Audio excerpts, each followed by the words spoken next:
The EP Podcast. Heard everywhere podcasts can be found, and always at theeppodcast.com.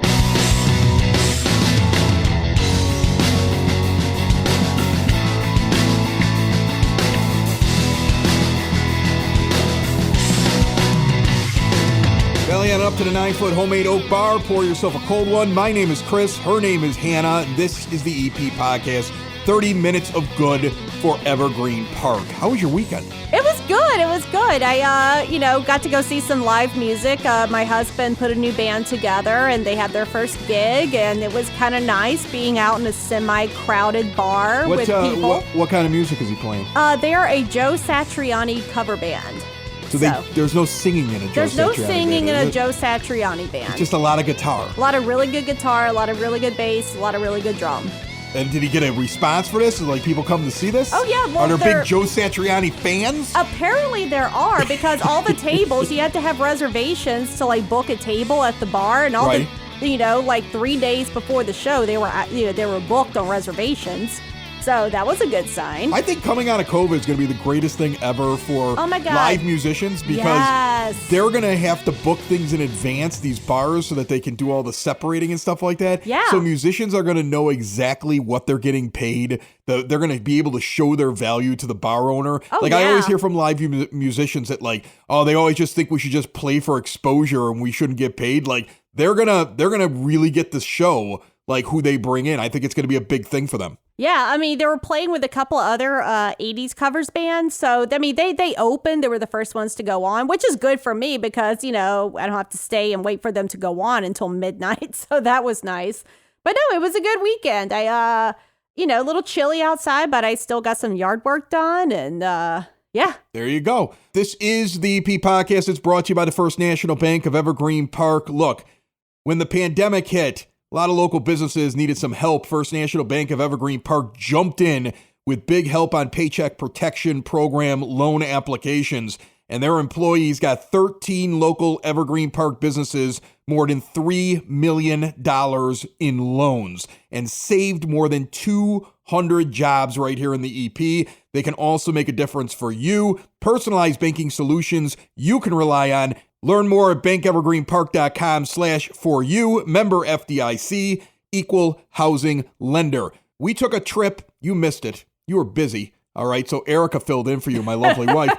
We took a trip to Unbeatable Eatables, the new sandwich shop that's right at the corner of 95th and Kedzie. That is coming up on this program for Eating Evergreen Park. And we have a visit from Waste Management, because there's all kinds of stuff that they do to help you with your spring cleaning. There's a new program that the village paid for that's special for Evergreen Park that they're going to talk about. And they're starting to pick up all the leaves and the grass clippings and everything else again. So they're going to tell you what you can actually put in that green container. So we're going to do that as well today. And we're going to talk about the election results. Yeah. I promised this on Friday's show. We're finally going to get to it. A little deep dive into what we saw in the big election that we covered over the last month. That is coming up. This is the EP Podcast, found everywhere podcasts can be found, and always at theeppodcast.com.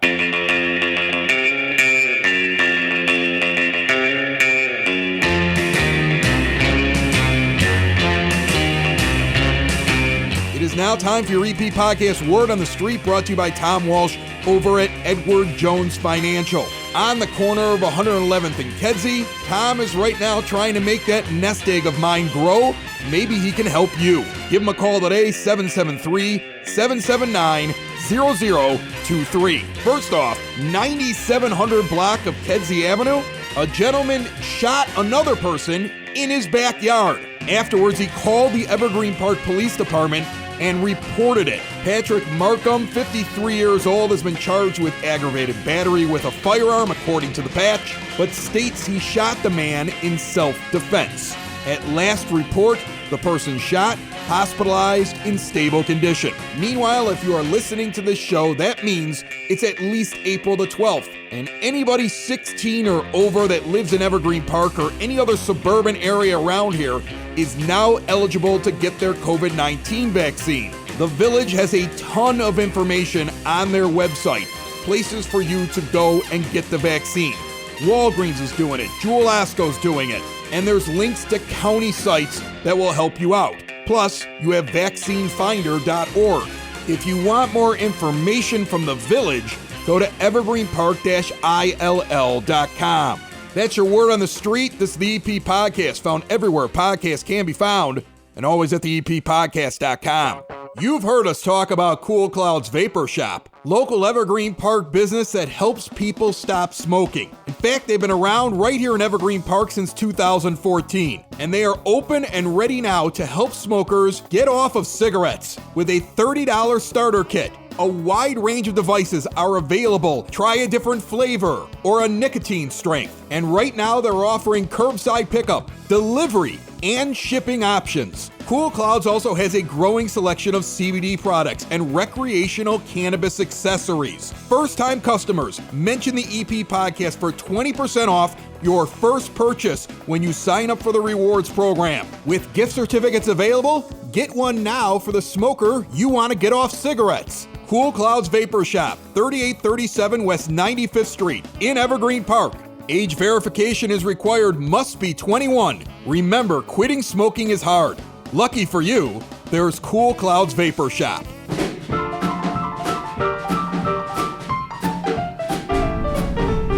There is a brand new business in Evergreen Park. It's amazing that during a pandemic, we still have businesses opening in Evergreen Park, and I think that's a real testament to how things work and run right here in the EP. Adriana owns Unbeatable Eatables, which is a franchise, but you're the first franchisee of Unbeatable Eatables. There was an original, and you said it was in Country Club Hills. Country Club Hills, Yes. and now Unbeatable Eatables comes here, the second location, the first franchise that came out of this system is right here in Evergreen Park. How are you? I'm pretty good, and yes, that is correct. We are so excited to be a part of the community and to be here in Evergreen Park. That's awesome. So, why Unbeatable Eatables? I guess I would ask you. Like really you decided you wanted to start a business, and there's a lot of different sandwich shops that are out there in the world that people can kind of choose from. So what drew you to opening up one of these and opening it here in EEP? Right. So honestly, it was from the taste. A funny story. It was my husband and I. We were new to the south suburbs. We seen the little sandwich shop in Country Club Hills. We actually loved the food, and the rest is history in there. In regards to Evergreen Park, we actually have local ties. Our daughter graduated from Central, which is the middle school here in Evergreen Park. You're only a couple blocks away. You're like right in the shadow of it. Exactly. You love the school so much, you opened up a place where the kids can walk up the street here at 95th and Kedzie and eat your sandwiches. Exactly. Yeah, so really strong ties here with the community. We have great experiences with Evergreen Park, and we really love the neighborhood. That's awesome. Okay, so you open up the sandwich shop, you pick a location. I mean, you're in the heart of EP. I mean, you're right here in 95th and Kedzie. I want to give out the exact address. It's 3208 West 95th Street. So, folks, if you're trying to figure out where that is, that's the northwest corner of the intersection. And you're also going to have, like, a lot of people see that sign up there because, I don't know if you know this, but these trains here sometimes block everything. Right. So you're going to get people that are just sitting here for like at least like 20 minutes looking around going, oh, look at that new place over there. Is that one of the reasons why you're like, oh, well, I got to pick this spot? Well, now that you said that, Chris, yes, that is. No, but I want to find people that benefit from the trains, so like I'm trying to find a positive for it. It's a good thing for you. Yes, it is a great thing. We love the location. We've taken our kids to like Oberwise and things of that nature. So we're just really familiar with this area, and yeah, it's just a great location. So let's talk real quick, and I'll mention we're sitting outside. Currently, it's basically people line up, they get up there, they order their food, and then there's outdoor seating here. Eventually, do you see any indoor seating, or is this going to be more of a stop it and go kind of sandwich shop? Yes, as of right now, we are carry out only. We want to just see how the climate with the whole pandemic and everything like that. So we may have options later on to have small tables inside because it's a very open type of artsy feel. We love that people come in, they like to take pictures, and why not eat a sandwich? But as of right now, we just have the patio. All right, so let's talk about this sandwich that you made for us. I said, what is the number one thing that people will want to eat when they come to Unbeatable Eatables. Yes. And you present me with this monster of a sandwich. Yes. Is this the size of all of your sandwiches? Is this one just a specific, like, extra big sandwich? And tell us the name of it and all about it. Okay, so that's actually our large 12-inch Poseidon sandwich. That's going to come with ham, turkey, American cheese, mustard cheese. We put on everything. We gave you the work, so you have the lettuce, onions, tomatoes, and cucumbers. And just everything, all of those ingredients just makes it really special, and it's our most popular sandwich on the menu. Well, my wife comes with me a lot of these times on Eating Evergreen Park, and the first thing you said, sweetheart, was you love the bread. I did. I said the bread was very fresh. You can tell that you probably, and you told me yourself that you get your bread delivered daily. So the bread is really fresh and it's different. It's not like a normal like sandwich place where you get that, that I don't know. I don't want to say Soggy. It's not not soggy. No, this is a tough South Side bread, is what I would call it. Yes, exactly. This bread would get into a fight with other breads and win. Yes, it definitely is a knockout. It's unbeatable. And then also, like, in terms of the veggies you got on here, these feel like they're hand cut, fresh cut here on site, right? Yes, we hand cut all of our meats, everything. One of the things that I love about Unbeatable Eatables is that all of our ingredients are fresh, delivered daily. We hand make our chili that's homemade, and we just really take time and really put in the effort for each sandwich. We have to be able to want to eat it after we make it. You have to look at it, say, you know what, that looks great. Now we can serve it to our customers. The other thing that you do, and I want to mention it because this is the time of year where people are getting ready to celebrate things like first communions. They got the graduations. Everybody's doing it a little bit differently. Maybe some people are doing it exactly the same as they used to, okay? As things start to open up again. It looks like you do catering as well.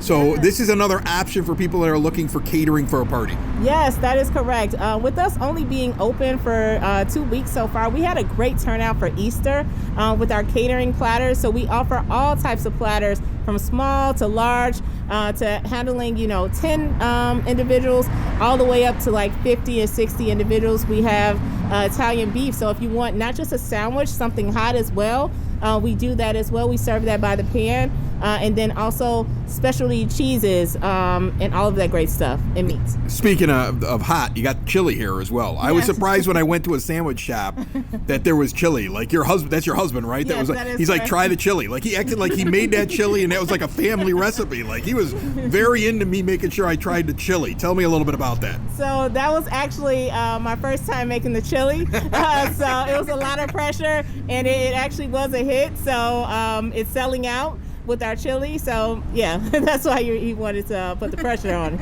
Is there on me? He's walking around here. I imagine my wife, like if she opened a business, she would probably constantly be telling me like, yeah, that's great. I'm the boss still. Like, I mean, you've only been open for a little while here. Have you had to tell him yet? Like, hey, this is my spot. I set the tone. He knows. All right. Well, Unbeatable Eatables, it's 3208 West 95th Street here in the heart of Evergreen Park. Like I said, northwest corner of 95th and Kedzie. You can check them out online at unbeatablesubs.com. And I'll give out your phone number as well, 708-907-9800. We get to eat at a lot of places in Evergreen Park here with the EP Podcast. It's a beautiful day when we finally got to get together and do this, and I get to sit outside here because you have the outdoor seating, and it's just a nice spot to sit down and have a sandwich, or if you're going to do takeout, and I appreciate you having us over. Oh, thank you so much for you and your wife coming. I appreciate it so much, and it's been a pleasure. You guys are great. Building relationships, supporting the community, and service. These are the things that Country Financial stands for. They're more than just an office you may pass by as you drive through Evergreen Park. They're neighbors who lend a helping hand and support the fabric of your community, including charitable organizations, sports, financial education, and civic organizations. And since Country is already your neighbor, they want to get together and chat. Call your local Country Financial representative, Mike Thauer, today at 708-425-1559 to talk about the things that are important to you and how he can help you protect them. All right, so I got to tell you a story. Okay, I like stories. The election happens on Tuesday last week, and I get a text on my cell phone from one of the village trustees. And, you know, we've had a bunch of them on here before. Yeah. And I get a text like, are you coming up? And I go to what? The party. And so The party. impromptu, I was told to come to the party. And by the time I walked in, they had won. Like, they got their early returns. They saw what was going on. Kelly Burke's the new mayor. All 3 trustees stayed in there. Carol Kyle, Norm Anderson, Mark Phelan. And it was a blowout. An absolute, utter blowout. And when I walked in, they were giving speeches. And it was a good party. They were all very happy. They won, of course. I took a look at the results. And I kind of wanted to let people in on some of the things that I observed and give you a little bit of information you might not have, or maybe you just didn't get it all in one place. In March, the EP podcast, which services an area, Evergreen Park, that has just a hair over 7,000 households in it, collected 6,500 individual confirmed household downloads, complete household downloads. That's an insane number, okay? 6,500 individual complete household downloads in that month. We've been climbing to that. It wasn't just the election that got us there, but that gives you an idea of how many people checked out everything that we did. You know, thousands of people listened to the Sean Good interview, the second one that she did right at the beginning of the month, and then the mayor's response where he was upset about it, and then Kelly Burke coming on after that, and just everything that had happened, all the election coverage, all the shows that we have, just you could tell that everybody's listening. More people listened to the EP podcast than voted in this election. I know the turnout was low. I was upset to see that. I was very upset to see that because there's a lot weighing on your local officials, and you really should be vested or invested in voting for them. Right. There's only 2,766 that voted in this election. The thing that stuck out to me, knowing those numbers, of course, Kathy Aparo gets 100% of the vote. She was the only person running. Right. But as I look at this, I found it very interesting when you looked at the trustee numbers and the numbers of Sean Good, who lost to Kelly Burke. Kelly Burke had over 85% of the vote, 2,343 votes. Sean Good collected 393 votes. That's it. All right. If you look at the other independents that ran and lost, what's shocking to me is this. Daryl Smith, a man that never put a yard sign out. I knew nothing about him. Never turned in a questionnaire to the patch. No. Never contacted the EP podcast. Never went on social media. Never, for what I even know, campaigned. Ended up with 19 less votes than Sean Good got. He has a lot of friends. But think about that. That is such a stunning number. It is, because I knew nothing about him. I did not know what he supported. I knew nothing about him. And I saw those high numbers, and I'm like, he didn't spend $1. Right. I mean, but think about this. Like, Sean Good, for her credit, showed up on the EP podcast twice, talked with the patch, pavement too. and went out and talked to people. And the most she could garner, hustled. The most she could get was 393 votes. A guy that didn't even campaign got 374. The other thing is that Cesar Salazar, who, you know, I mean, in comparison, I mean, all the trustees had over 2,100. All of them had at least 2,100 votes for them. Okay. And the highest was Carol Kyle, who ended up with 2,214 that were cast for her. Cesar Salazar hit 635. There were people who voted for Kelly Burke, but still chose him. Sean Good couldn't even piggyback on what Cesar was doing with people that were like, I want somebody new in there. Yeah. There were more people that voted for him at trustee than her, and she got more press. That kind of stuck out to me. She got more press, but Cesar really is more involved in the community. There are more people that know him from the youth sports. He is involved. So, you know, he's out there and people are knowing him, and they know him through their kids and through the sports leagues. So he does have that going for him. So I understand it. He had a very nice message congratulating he did that. Mayor Burke. He was the one that did it. He's the only candidate I saw that lost to put up a message. He has some really nice words to say, and I really appreciate that. He just wants to see Evergreen, whether it's him in office or anyone else, he just wants to see Evergreen Park come together as one and to move forward. So I appreciate everything that he said. Well, I would think that he might turn around and run again in the future. It was his first time. I couldn't imagine Sean Good running a third time. Right? I could. You can't. Yeah, but what would be the point? I mean, do you think that they really believe after what happened, like the last election before this, and then in this election when she wasn't going up against an incumbent, that she could actually unseat somebody after all that effort? And she got, I mean, look, she did basically the same as the guy that didn't even try. Right. Like that, if I were running, I'd be like, yep, this ain't ever going to work. Like, maybe she's built differently than me, but I would look at it and be like, I can't do this. This isn't her first time to run. So what's to say it's going to be her last time to run? What's going to motivate her? But what else does she do? But she also said on the podcast that if she lost this election, she was out of Illinois. So yeah, didn't she say that? Yeah, she said that. Yeah. I don't know. Did that make the show, or was that something that ended up on the cutting room floor? I'm not sure. I just remember it. But from you the remember interview. her saying that? Yes. I remember that after you said that. She was like, if she lost, she was done. If she lost, she was done. Not with Evergreen Park, not with Cook County, not with the She was leaving the Chicagoland state. area. She was leaving the state. Right. That was her statement. She said that. She might have said that to us off. I don't remember if that was on the air. Yeah, or it not. was. If we record, it might not have, because we're so limited on time. It might not have made it into the show, but she did say that. Yeah, she was leaving if she didn't. Yeah, win. she was So leaving I remember Illinois, that now. leaving the Okay. state. Yeah. So that might be the end for. I mean, I would think that, like, just looking at those results, but it was fascinating to me to see the numbers, and online you would have thought it would have been closer at the mayor race. Didn't you would think have. that?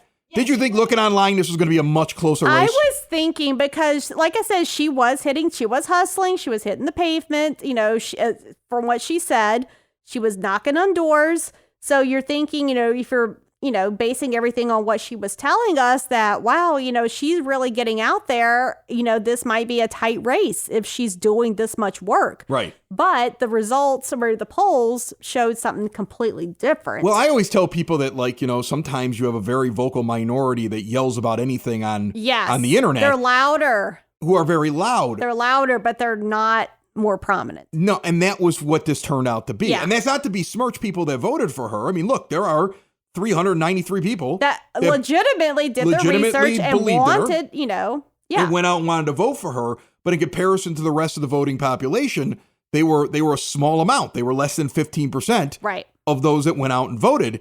But when you looked online, I thought this was going to be a tighter race. This was an absolute blowout in Evergreen Park, which I thought was amazing to see. I didn't think it would be that big of a blowout, but it was. And if I could give a shout out to one of our partners that works with us, in collaboration with the EP podcast and supports us, Lorraine Swanson, having worked in news, especially during election season, election cycles, keeping up with 4 municipalities. That's a lot.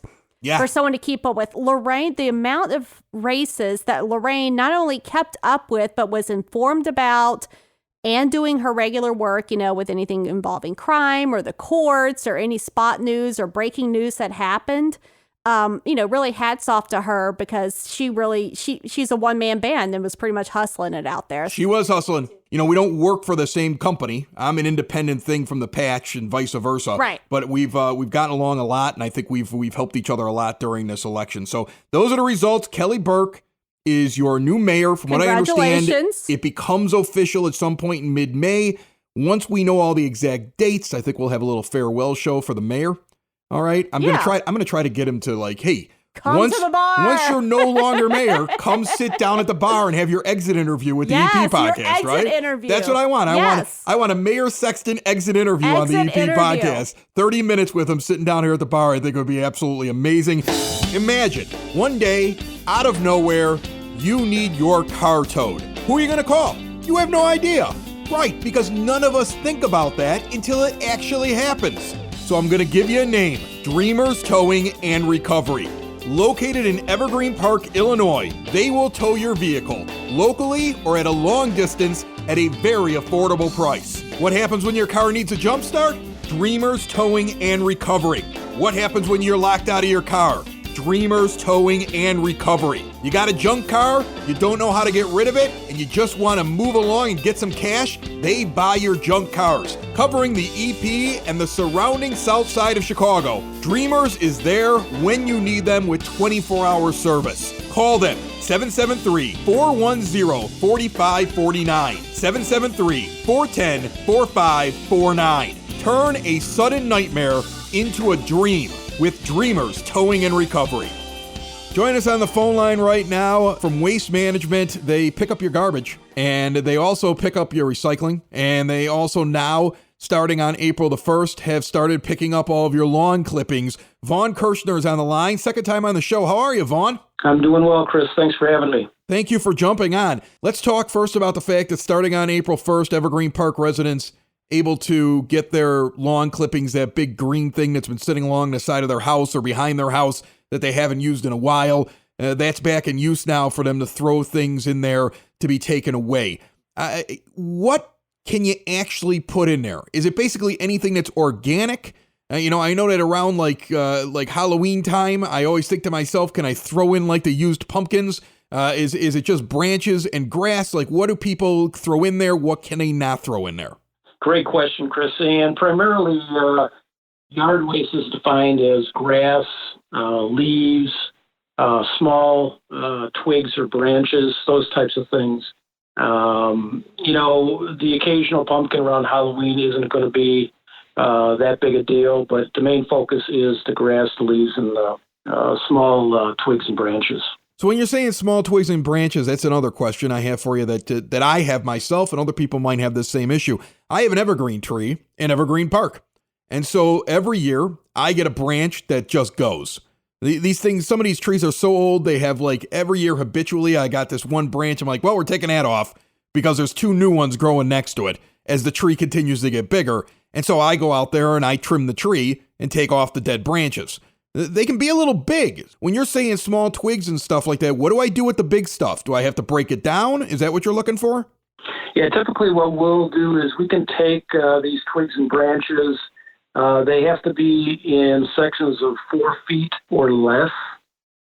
Okay, and if you want to bundle them, the bundle has to be securely tied, again, 4 feet in length and 2 feet in diameter, no bigger than that. So it's also spring cleaning time. I'm looking at all the junk in my house. Look, man, I've got 2 teenagers. They have basically given up on most of the junk that they used to play with down here in the basement. I've got boxes upon boxes of stuff that I don't think anybody's looked at in years. I've got a garage full of just things that I don't need anymore. And I know that it would be like, I'd be filling up every garbage can every week and it would take me the entire summer. Does Waste Management do a thing where I can bring in, like, get one of those big giant dumpster type deals? And how does that work? Sure. Sounds like you inherited a lot of stuff. Yeah, I have a lot of stuff. Look, during the pandemic, I realized how little I actually need while sitting around my house. Right. So, I mean, like at this point, I'm like, we need a reduction of about 50 to 60% of the stuff in this house because none of it gets used ever. Yep. And there are several options that are available to you and the residents. One is Waste Management will pick up bulk items at the curb as long as they can be reasonably managed by one individual and not exceed 50 pounds. Okay, anything greater than 50 pounds has to be pre-scheduled by calling customer service. The bulk items like a chair, a table, a mattress, things like that. And one thing I just want to mention regarding the mattress, Chris, is that we ask that mattresses be wrapped in plastic for several reasons. One, if it rains, it prevents the mattress from getting soaked. And, of course, a wet mattress becomes a lot heavier. And then two, for the protection of our drivers, with COVID and bed bugs and things like that, we just want to protect our drivers from anything like that. So that's one option. Another option is Waste Management has the Bagster bag. And maybe some of the residents or yourself have seen them in home improvement stores such as Ace or Home Depot, Menards. And it's a small, I guess you want to call it polypropylene bag. It looks like a tarp type material. And it's for small home improvement projects or just small cleanups. And it's really a great, service. And it's a less expensive than getting one of your larger dumpsters, which are also available to residents by calling customer service. Residents need that type of service. They can just call in and either get a 20 or 30 yard dumpster, depending on the amount of material you got to get rid of. Do you know off the top of your head what those normally run for? Is it based on availability? Is there like you have to call up and get like an estimate on those? Yeah, I just encourage people, if they're interested in the roll-offs, just to call into customer service and they can quote you a price right away. As far as the Bagster, they can go into any home improvement store. They can buy the bag there. They take it home, open it up, fill it up, and then they call a number to schedule a service, and then they pay for that service. All right, Vaughn Kirchner, he's a good dude. He works over at Waste Management. We've talked to him before. I figured with the way that things are going in the spring for most people, they're either cleaning, they're doing some yard work down that they've looked at things thaw out. People are out and they've got a lot of stuff to give you guys. This is like your busiest time. I would think that in the spring may be a very busy time where you guys are collecting the most amount of garbage. Oh yeah, spring cleanup really becomes a big deal in the warm weather. Our roll-offs and things are just flying out. So, the only thing else I would just like to jump in and say, Chris, is that to the residents, please continue to recycle right. We appreciate your efforts in that regard, especially when you're doing cleanup. Don't just, toss something in the recycle cart just because it's convenient. Please keep that stuff clean. And also don't forget to use your At Your Door program for your electronics and your household hazardous waste. And maybe, Chris, that's something that we can, do on another podcast later on. No, tell me about it now. I this is new to me. I'm learning something right now. So what is the At Your Door thing? Like, you're telling me if I have electronics, I put them at my door, I call you guys? How does that work? There is a program that the village included in the last contract called At Your Door Special Collection. It's a household hazardous waste and electronics pickup service where we come whenever you schedule it through our customer service department to your door and pick it up. You don't have to take it anywhere except to your doorstep, and then we'll pick it up and take it away. It's very convenient. It's very safe. And 89% of the material that we collected last year, 89% was recycled. So it's definitely a recycling program as well. So all those hard to handle things that you have in your garage, your basement, under your sinks, wherever you don't know what to do with, this program is a way to get rid of that material. And if you need information about it, you can give us a call at our customer service department. I think the city has it on their website. So please look into it and use it. It's there for you to use. Wow, Vaughn, I think you're going to get an awful lot of trash. I think right now there are people listening going, man, I got extra stuff that I'm going to throw out. Like, I have things that I'm going to do now. You guys are getting an influx of trash. I just want you to know that. Yeah. Well, actually, during COVID, believe it or not, we've seen an influx, with all the people, transitioning to work from home, schooling from home. Residential garbage has really gone up. So, but with these other programs that I was just telling you about, the city has really done a nice job in offering the residents, really a full scope of services. So please use them because they're there for you. That's Vaughn Kirchner. He's from Waste Management. Check out everything that Waste Management has to offer at WM.com. Thanks a lot, Vaughn. All right, Chris, thanks. Another show is wrapped up. Another show's in the books. Another show is wrapped up. And then by the looks, it's going to be a good one. And we'll see you next week. And the nude is basement. And the nude is basement. Another show is wrapped up. Another show is wrapped up. Another show is wrapped up. And it's in the books. Another show is wrapped up. Another show is wrapped up. And by the looks, it's gonna be a good one. Nudie's Basement. Broadcast Basement. The Nudie's Basement. The Broad Basement. Slancha. The EP Podcast. Heard everywhere podcasts can be found, and always at the eppodcast.com.